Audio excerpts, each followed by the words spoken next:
છે વિસનગરથી કે જ્યાં સગીરાનું અપહરણ અને સામૂહિક દુષ્કર્મની ઘટના સામે આવી છે। 6 જેટલા નરાધમોએ 15 વર્ષની કિશોરીને એકલતાનો લાભ ઉઠાવ્યો। શનિવારે ચાલવા નીકળેલી કિશોરીનું અપહરણ કર્યું। પહેલા પવન ઠાકોર, વિજય ઠાકોર અને રાજ ઠાકોરે અપહરણ કર્યું। પિંડારિયા તળાવની બાજુના ખેતરમાં કિશોરી ઉપર દુષ્કર્મ આચરવામાં આવ્યું। દુષ્કર્મ આચર્યા બાદ રાજ ઠાકોરે કિશોરીને 3 ટાવર બાદ ઉતારી દીધી। 3 ટાવર પાસેથી સોહમ ઠાકોરે કિશોરીને ઘરે મૂકી જવાનું કહી એક્ટિવા પર બેસાડી। સોહમ ઠાકોર કિશોરીને ઘરે લઈ જવાના બદલે પવન ઠાકોરની ઓફિસે લાવ્યો। પવન ઠાકોરની ઓફિસમાં રાજ ઠાકોર સોહમે ફરીથી કિશોરી પર દુષ્કર્મ આચર્યું। દુષ્કર્મ આચર્યા બાદ કિશોરીને ફરીથી 3 ટાવર પાસે ઉતારી દેવામાં આવી। પ્રકાશ મોદી અને અન્ય એક વ્યક્તિએ કિશોરીને ઘરે મૂકી જવાનું કહ્યું। પ્રકાશ મોદીએ પણ કિશોરીને ઘરે મૂકી જવાના બદલે પોતાના ઘરે લઈ ગયો। પ્રકાશ મોદીએ કિશોરીને 2 દિવસ સુધી પોતાના ઘરમાં ગોંધી રાખી। 2 દિવસમાં પ્રકાશ મોદી અનેક વખત કિશોરી સાથે હવસ સંતોષી। 6ઠ્ઠી તારીખે બપોરે પ્રકાશ મોદીએ કિશોરીને છોડી દીધી। દેવ નામના વ્યક્તિને બોલાવી કિશોરીને દરબાર રોડ શાક માર્કેટ પાસે ઉતારવામાં આવી હતી। તમામ આરોપીઓએ કિશોરીને જાનથી મારી નાખવાની ધમકી આપી છે। કિશોરીએ તમામ હવસખોરો વિરુદ્ધ પોલીસ ફરિયાદ નોંધાવી છે। વિસનગર પોલીસે તમામ 6 આરોપીઓ સામે ફરિયાદ નોંધી કાર્યવાહી હાથ ધરી છે।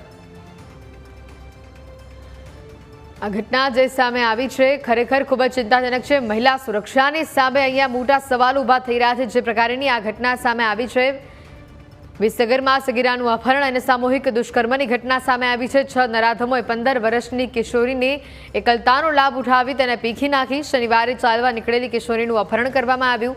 વિજય ઠાકોર, પવન ઠાકોર અને રાજ ઠાકોરે અપહરણ કર્યું। પિંડારિયા તળાવની બાજુના ખેતરમાં કિશોરી પર દુષ્કર્મ આચરવામાં આવ્યું હોવાની ઘટના સામે આવી છે। રાજ ઠાકોરે કિશોરીને 3 ટાવર બાદ ઉતારી હતી અને તમામ જે આરોપીઓ છે તેના વિરુદ્ધ આ કિશોરી દ્વારા પોલીસ ફરિયાદ દાખલ કરવામાં આવી છે। અને આ અંગે વધુ માહિતી મેળવીશું। સંવાદદાતા કમલેશ અમારી સાથે અહીંયા જોડાયા છે। કમલેશ, જે પ્રકારની આ ઘટના છે, આ ઘટના ઘણા સવાલો ઉપજાવી રહી છે। મહિલા સુરક્ષા સામે પણ સવાલો ઉપજાવી રહી છે અને જે આ જઘન્ય કૃત્ય કરવામાં આવ્યું છે, જે દુષ્કર્મની આ ઘટના સામે આવી છે, પોલીસ હવે આ ઘટનામાં કયા પ્રકારની કાર્યવાહી કરી રહી છે? જે રીતે આખી આ ઘટના સામે આવી છે, મહિલા સુરક્ષા સામે પણ સવાલ ઉભા થયા છે। 15 વર્ષીય કિશોરી ગેંગ રેપનો ભોગ બની છે અને રાત્રે ચાલવા નીકળેલી કિશોરી સાથે આ ઘટના ઘટી છે। વારાફરતી 6 લોકોએ કિશોરી સાથે દુષ્કર્મ આચર્યું, જેમાં એક શખ્સે 2 દિવસ સુધી કિશોરીને પોતાના ઘરમાં ગોધી રાખી અને ત્યાં 2 દિવસ સુધી આ કિશોરી સાથે દુષ્કર્મ આચરવામાં આવ્યું। આખી ઘટના એવી છે કે શનિવારે રાત્રે કિશોરી ચાલવા નીકળી હતી અને વિસનગર શહેરમાં ડોસાભાઈ બાગ નજીક 2 શખ્સ છે, વિજય ઠાકોર અને જે અન્ય એક શખ્સે તેને કિશોરીને પોતાના બુલેટ ઉપર બેસાડીને લઈ ગયા હતા અને ત્યાં પવન ઠાકોરની પિંડારિયા તળાવ પાસે ઓફિસ છે। આ ઓફિસમાં નજીક ખુલ્લા ખેતરમાં કિશોરી સાથે આ બંને શખ્સે દુષ્કર્મ ગુજાર્યું હતું।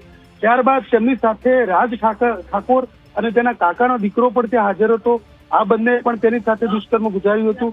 ત્યારબાદ કિશોરીને પરત છોડી દેવાઈ હતી, જ્યાં ફરીથી સોહમ ઠાકોર નામનો શખ્સ કિશોરીને પોતાના એક્ટિવા પર બેસાડીને પવન ઠાકોરની ઓફિસમાં પરત લઈ ગયો હતો, જ્યાં ફરી એક વખત આ કિશોરી સાથે દુષ્કર્મ ગુજારવામાં આવ્યું હતું। ત્યારબાદ કિશોરીને આદર્શ હાઈસ્કૂલ પાસે છોડી દેવાઈ હતી, જ્યાં પ્રકાશ મોદી નામનો શખ્સ કિશોરીને પોતાના ઘરે લઈ ગયો હતો અને ત્યાં 2 દિવસ સુધી કિશોરીને પોતાના ઘરમાં રાખી હતી અને ત્યાં દુષ્કર્મ આચરવામાં આવ્યું હતું અને ત્યારબાદ કિશોરીને 2 દિવસ પછી પરત છોડી દેવાઈ હતી।